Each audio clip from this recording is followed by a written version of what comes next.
Hello friends, வணக்கங்க. ஒரு அருமையான ஒரு அடிப்பொலி ஃபிஷ் கறி, நல்ல ஒரு கேரளா ஸ்டைலில் குயிக்காக ஃபாஸ்ட்டாக எப்படி செய்யணும் பார்க்கணுமா? அதுக்கு முன்னாடி நம்ம சேனலுக்கு முதல் வராங்க, சப்ஸ்கிரைப் பண்ணிட்டு பெல் பட்டனை ப்ரெஸ் பண்ணிட்டு பாருங்கள். அப்போ தான் நான் போகிற வீடியோ உங்களுக்கு நோட்டிஃபிகேஷன் வந்துட்டு இருக்கும். சாதத்து கூட சப்பாத்தி கூட வச்சு சாப்பிட்றதுக்கு ஒரு ஃபேண்டாஸ்டிக்கான ஒரு மீன் கறி குயிக்காக ஃபாஸ்ட்டாகவும் செஞ்சிடலாம். வாங்க, இது எப்படி செய்யலாங்கிறது இந்த வீடியோவில் குயிக்காகவே பார்த்துடலாம்.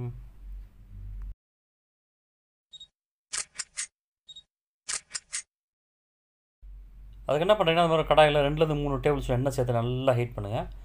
நல்லா ஹீட் பண்ணதும் 1/4 டீஸ்பூன் அளவுக்கு கடுகு சேர்த்து நல்லா பொரிய விடுங்க. அது நல்லா பொரிஞ்சு வந்ததும் வெந்தயம் சேர்த்துக்குங்க 1/4 டீஸ்பூனு. கூடவே ஜீரகம், பெருஞ்சீரகம் இதே ஒரு 1/4 டீஸ்பூன் சேர்த்துட்டு லைட்டாக வறுத்துக்குங்க. அது வறுந்து வந்தோன்னா 3 பச்சை மிளகா சேர்த்துக்குங்க, 2 கீரி. அதை நல்லா வதக்கி விட்டுக்குங்க. அடுத்து இஞ்சி, வெள்ளை பூண்டு சிறிதளவு பொடிச்சா கட் பண்ணி சேர்த்துட்டு இதே நல்லா பச்சை வாசனை போகிற வரைக்கும் வதக்கிக்கலாம். அடுத்து 2 பெரிய வெங்காயத்தை மாதிரி பொடிச்சா கட் பண்ணி சேர்த்துட்டு இது நல்லா ப்ரௌன் ஆகிற வரைக்கும் மீடியம் ஃப்ளேமில் வச்சு நல்லா வதக்கி எடுத்துக்கங்க. அடுத்து ஒரு காஞ்ச மிளகா 2 கீரி பண்ணி சேர்த்துக்குங்க. அடுத்து 1/4 டீஸ்பூன் மஞ்சத்தூள். அடுத்து ஒரு 2 ஸ்பூன் அளவுக்கு காஷ்மீர் சில்லி பவுடர் சேர்த்துக்குங்க. வேறு எந்த மசாலாவும் தேவையில்லை. இது 2 மட்டும் சேர்த்துட்டு லைட்டாக வதக்கி விட்டுக்குங்க. அடுத்து குடம்புளி இல்லை சாதா புளி 2 ஏதாவது ஒன்று சேர்த்துட்டுக்குங்க.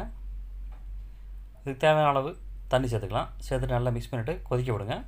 நல்லா கொதித்து வந்ததும் நான் ஏற்கனவே சூர மீன் இந்த மாதிரி கட் பண்ணி வச்சுருக்கேன். டூனா மீன் சொல்லுவோம் இல்லையா, இந்த மாதிரி தேவையான சைஸ் கட் பண்ணிக்கோங்க. நல்லா கழுவி அதை அப்படியே சேர்த்துருங்க. எல்லா பீஸையும் சேர்த்துட்டு லைட்டாக ஜென்டலாக மிக்ஸ் பண்ணி விடுங்க, உடஞ்சிடாமல். இந்த மாதிரி நல்லா மிக்ஸ் பண்ணிவிட்டு மூடி போட்டு நல்லா ஒரு 10 நிமிஷம் நல்லா வேக விடுங்க. அந்த மீன்லாம் நல்லா சாறு இறங்கி நல்லா வேக வந்துடும். கூடவே இதுக்கு தேவையான அளவுக்கு உப்பு சேர்த்துக்குங்க. எந்த அளவுக்கு உப்பு வேணுமோ அந்தளவுக்கு சேர்த்துட்டு நல்லா மிக்ஸ் பண்ணி விட்ருங்க. உடஞ்சிடாமல் நல்லா ஜென்டலாக மிக்ஸ் பண்ணி விடுங்க. மிக்ஸ் பண்ணிவிட்டு மூடி போட்டு 10 நிமிஷம் நல்லா வேக விடுவோம். பாருங்கள், நல்லா வெந்து வந்துடுச்சு. இது உடஞ்சிடாமல் லைட்டாக மிக்ஸ் பண்ணி விடுங்க.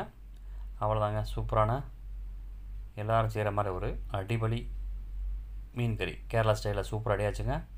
கடிச்சா கொஞ்சம் கருவேப்பிலை, கொத்தமல்லி இருந்தால் சேர்த்துருக்குங்க. சேர்த்துட்டிங்கன்னா கம்ம மணக்கிற மாதிரி ஒரு மீன் கறி சூப்பராக ரெடி ஆச்சுங்க.